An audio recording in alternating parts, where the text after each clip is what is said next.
कर देना करो जिंदगीला, मीठ कर देना करो जिंदगीला, मानी पीठो नहीं छोड़ो संगीला, मानी पीठो नहीं छोड़ो संगीला।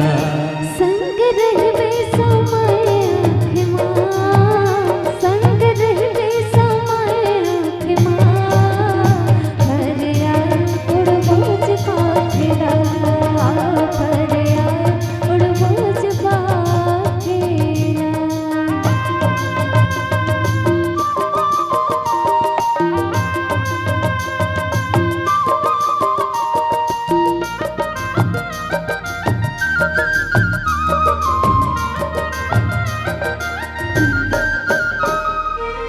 संझा के बेला पर दीमा गाय वो, कखनी पनोरिया तो न देहू पहिराय वो।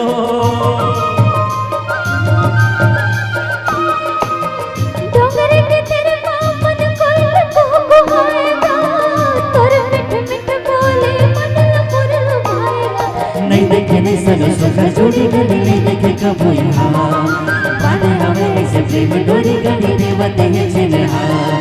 नहीं देखे रे सन सुख जोड़ी गली, नहीं देखे कबू यहाँ बाने हमें से प्रेम डोरी गली देवते हैं जिन्हा।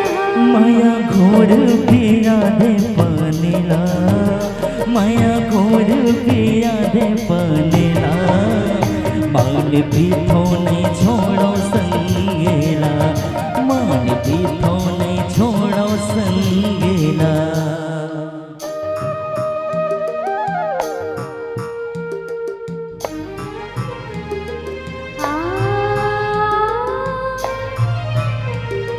हो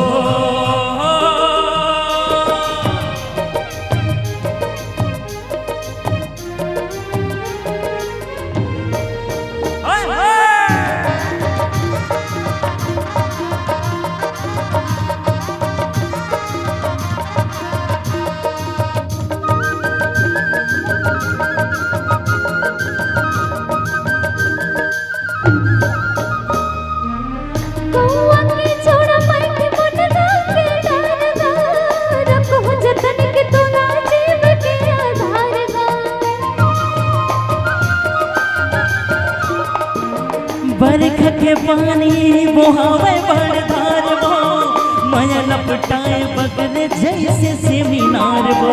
हाय दया करते के सुख है दोनों के मीठ बोली बहना, राजमहल के राजकुमार के संग बोलेंगे ना।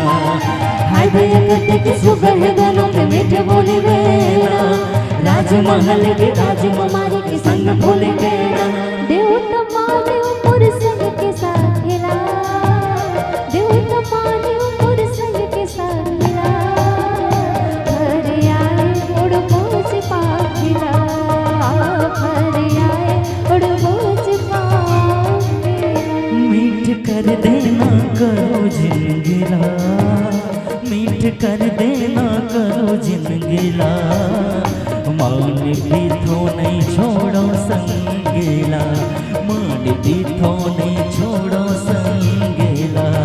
घर आए उड़बोज पाखेरा, मान पीठो नहीं छोड़ो संगीला, घर आए उड़बोज पाखेरा। घर आए उड़बोज पाखेरा।